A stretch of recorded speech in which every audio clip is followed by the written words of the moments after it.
toi. Je viens te promettre un message de la part du Seigneur aujourd'hui. Oui, ce message s'intitule « Tant de problèmes, tant de souffrances ».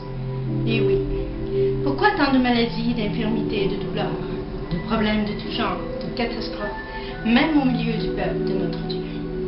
Quand les gens comprendront-ils que ce n'est pas de la faute de l'Éternel, mais bien celle des hommes?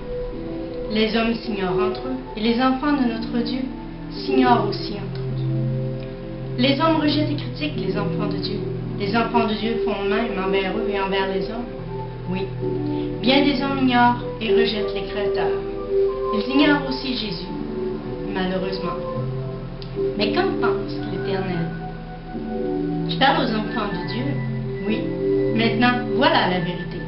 Il est écrit dans Luc 16:8, « Le Maître loua l'intendant infidèle de ce qu'il avait agi en homme prudent.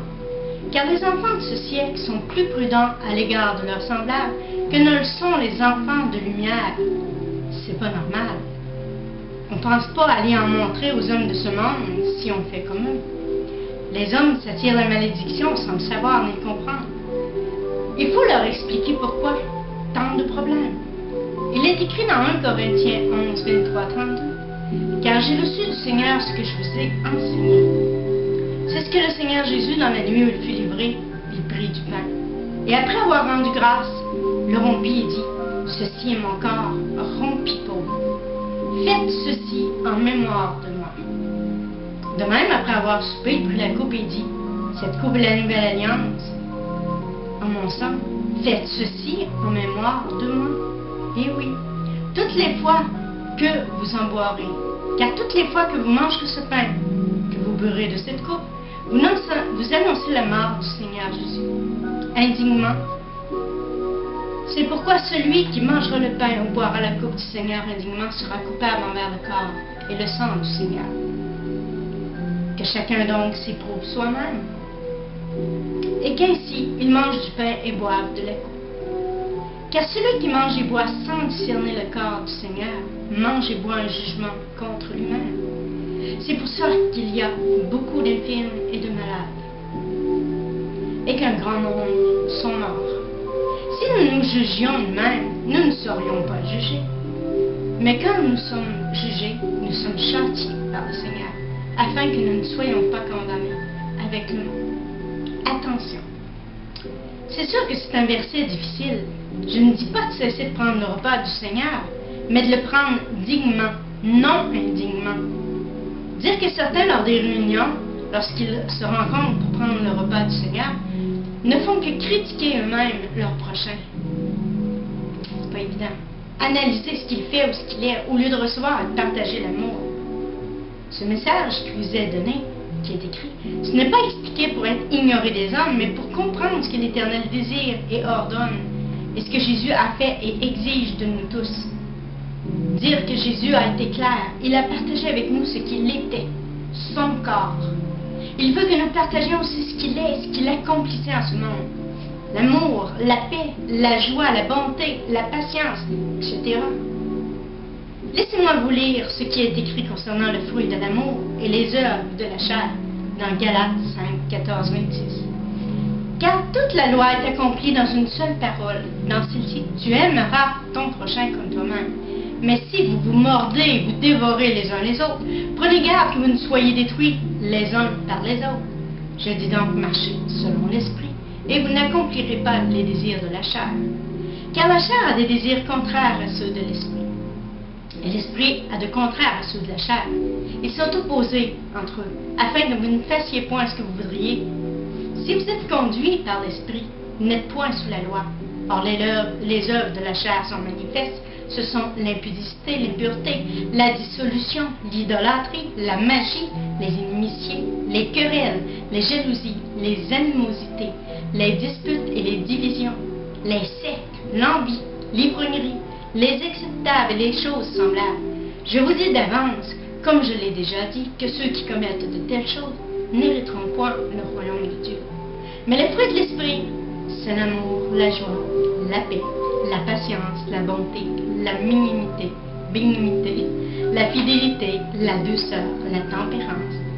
La loi n'est pas contre ces choses. Ceux qui sont à Jésus-Christ ont crucifié la chair avec ses passions et ses désirs.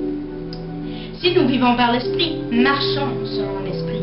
Ne cherchons pas une vaine gloire en nous provoquant les uns les autres et en nous portant envie les uns les autres. Et oui, mais combien font leur tête croyant que l'Éternel ne voit rien? N'est-ce pas l'homme qui ne voit rien, ne comprend rien? Qu'est-ce que l'homme n'a pas compris dans la volonté de Dieu? Toi, as-tu compris? Faut prier pour ceux que l'on côtoie, pour que l'Éternel débouche leurs oreilles et ouvre leurs yeux. Trop de gens se promènent comme des aveugles et des sourds-muets. Voyons, qui comprend ce verset et qui le met en pratique? Qui veut faire la volonté de Dieu? Qui veut accepter son prochain et l'aimer comme le Seigneur nous aime et nous commande d'aimer? Le rejet cause du tort aux hommes. Eh oui, il cause du tort, les critiques aussi, mais qui s'en soucie vraiment? Certains disent le comprendre et le savoir, mais lorsqu'une personne les aborde, il n'est pas rare que celui-là la rejette. Critique, juge, sans comprendre que l'Éternel l'aime aussi, cette personne.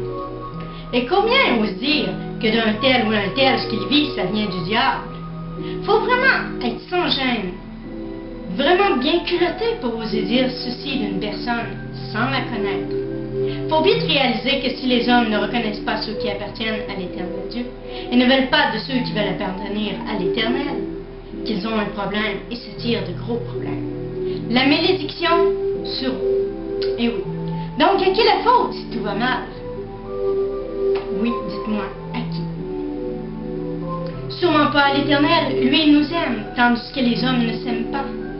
Ils choisissent même ceux qu'ils veulent aimer. Et ceux qui ont besoin d'être aimés n'en veulent pas, ils les rejettent. Ils les condamnent, les critiquent. L'Éternel a mis devant nous la bénédiction et la malédiction. Il est écrit dans Deutéronome 30, 19. J'en prends aujourd'hui à témoin contre vous le ciel et la terre. J'ai mis devant toi la vie et la mort, la bénédiction et la malédiction. Choisis la vie, afin que tu vives, toi et ta descendance. Pourtant, ce message est clair. Pourquoi les gens ne le connaissent pas, cette vérité? Pourquoi personne ne l'a dit, la vérité?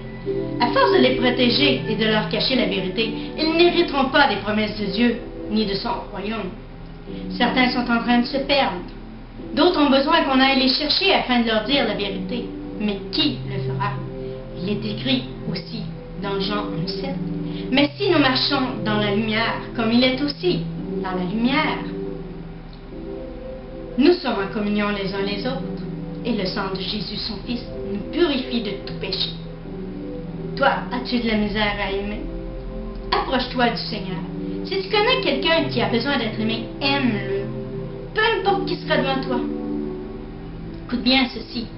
Sache que l'Éternel voit ton cœur, si tu fais des progrès, si tu fais des efforts, si tu n'en fais pas, si tu te fais éperdument, te désintéresses et te moques de ses ordres, ses commandements, ses enseignements.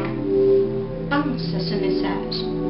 Oui, et ne remets pas la faute sur les autres ou sur le Seigneur, mais sonde ton cœur et laisse l'Éternel te transformer. Je tiens à te dire que Jésus t'aime. C'est ce que tu fais de mal qu'il n'aime pas.